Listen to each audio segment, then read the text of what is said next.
It was a cold winter morning in Toronto, the kind that bites through coats and makes the city feel smaller.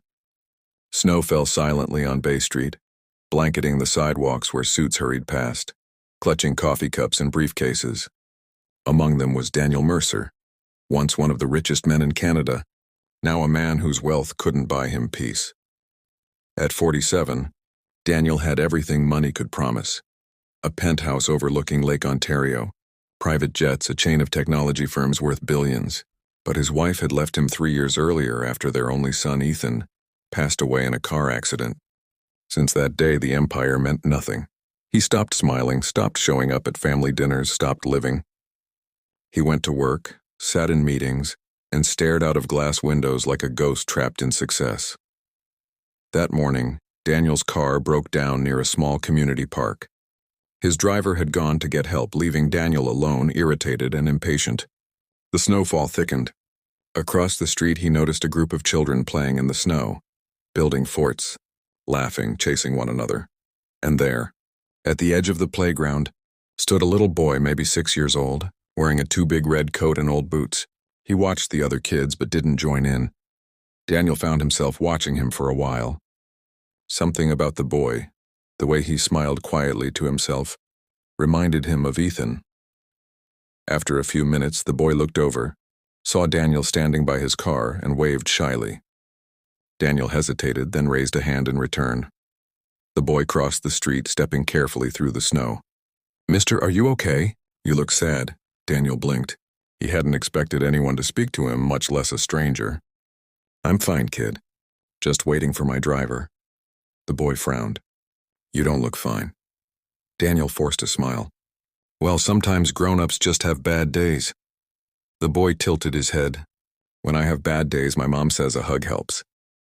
Before Daniel could respond, the boy wrapped his small arms around him. For a moment, Daniel froze.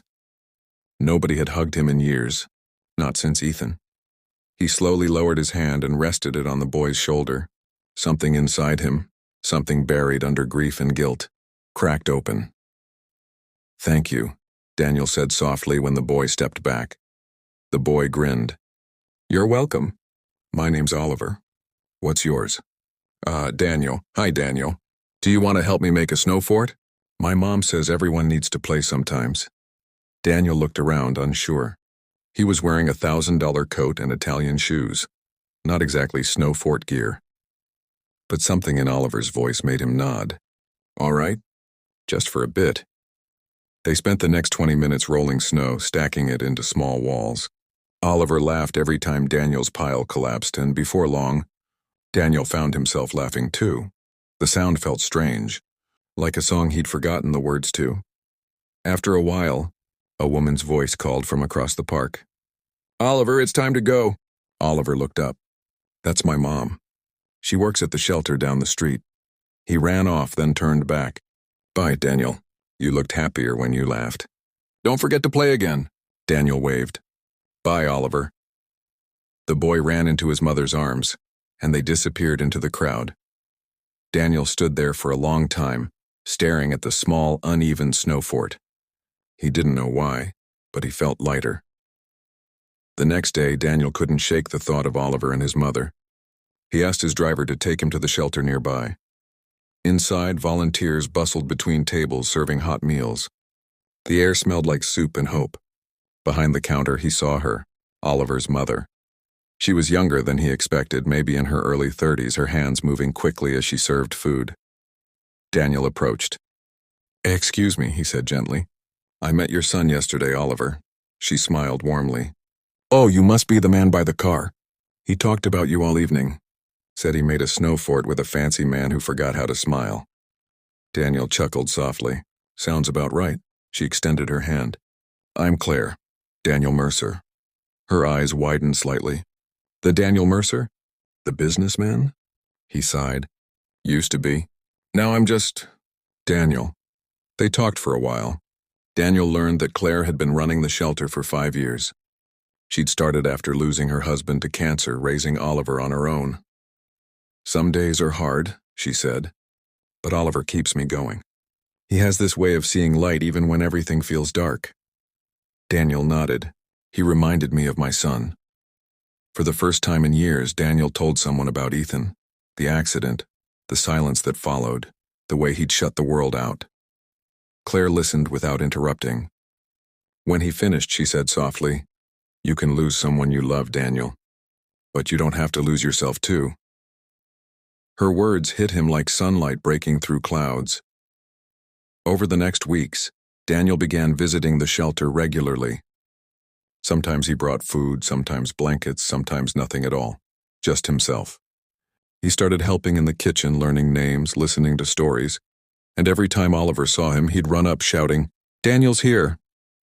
and throw his arms around him. That hug, that same little hug, never failed to heal a piece of Daniel's heart.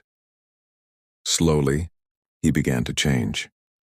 Daniel used his resources to renovate the shelter, expand the kitchen, and build a small learning center for children. When reporters asked why, he simply said, "Because someone reminded me what being human means." Claire smiled when she read the headline, "Billionaire turned shelter into Hope Center." But for Daniel, the real transformation wasn't in the building, it was in himself. He started sleeping again, started painting like he used to when he was young. He even began mentoring kids who'd lost parents, just like Oliver. One evening, after a long day at the shelter, Daniel sat on a bench outside watching the sunset. Oliver ran up beside him holding 2 cups of hot chocolate. "Here," he said proudly. "Mom says it's good for thinking." Daniel took it, smiling. "Thanks, buddy." Oliver looked up.